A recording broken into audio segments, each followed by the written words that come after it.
कार्तिक कथा को सुनो, सभी सहज मन लाए।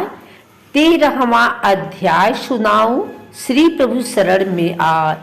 जय श्री कृष्णा, राधे राधे। आइए सुनते हैं कार्तिक मास महात्म्य का 13वां अध्याय। दोनों ओर से गदाओं, बाणों और सुलों आदि का भीषण प्रहार हुआ।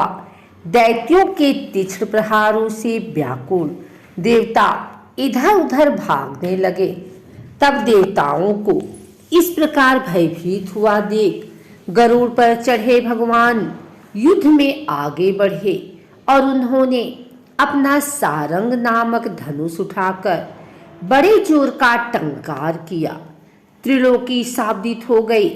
पल मात्र में भगवान ने हजारों दैत्यों के सिरों को काट गिराया। फिर तो विष्णु और जलंधर का महासंग्राम हुआ। बाणों से आकाश भर गया। लोग आश्चर्य करने लगे। भगवान विष्णु ने बाणों के वेग से उस दैत्य की ध्वजा, छत्र और धनुष बाण काट डाले। इससे व्यथित हो उसने अपनी गदा उठाकर गरुड़ के मस्तक पर दे मारी। साथ ही क्रोध से उस दैत्य ने विष्णु जी की छाती में भी एक तीक्ष्ण बाण मारा।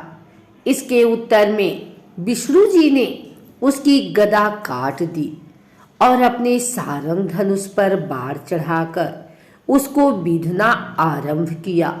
इस पर जलंधर इन पर अपने पैन बाण बरसाने लगा। उसने विष्णु जी को कई पैने बाण मारकर वैष्णव धनुष को काट दिया। धनुष कट जाने पर भगवान ने गदा ग्रहण कर ली और शीघ्र ही जलंधर को खींचकर मारी। परंतु उस अग्निवत अमोद गदा की मार से भी वह दैत्य कुछ भी चलायमान न हुआ। उसने एक अग्निमुख त्रिशूल उठाकर विष्णु पर छोड़ दिया। विष्णु जी ने शिव के चरणों का स्मरण कर नंदन नामक त्रिशूल से उसके त्रिशूल को छेद दिया। जलंधर ने झपटकर विष्णु जी की छाती पर एक जोर का मुष्टिक मारा। उसके उत्तर में भगवान विष्णु ने उसकी छाती पर अपनी एक मुष्टि का प्रहार किया। फिर दोनों घुटने टेक बाहुओं और मुष्टिकों से बाहुयुद्ध करने लगे। कितनी ही देर तक भगवान उसके साथ युद्ध करते रहे।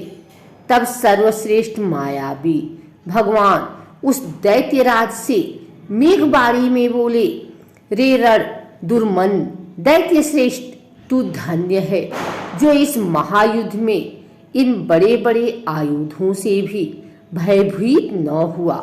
तेरे इस युद्ध से मैं प्रसन्न हूँ। तू जो चाहे वर मांग। मायावी विष्णु की ऐसी वाणी सुनकर जलंधर ने कहा, हे भाऊ, यदि आप मुझ पर प्रसन्न हैं तो यह वर दीजिए कि आप मेरी बहन तथा अपने सारे कुटुंबियों सहित मेरे घर पर निवास करें। नारद जी बोले। उसके ऐसे वचन सुनकर विष्णु जी को खेद तो हुआ, किंतु उसी क्षण देवेश ने तथास्तु कह दिया। अब विष्णु जी सब देवताओं के साथ जलंधरपुर में जाकर निवास करने लगे। जलंधर अपनी बहन लक्ष्मी और देवताओं सहित विष्णु को वहां पाकर बड़ा प्रसन्न हुआ। फिर तो देवताओं के पास जो भी रत्न आदि थे सबको लेकर जलंधर पृथ्वी पर आया।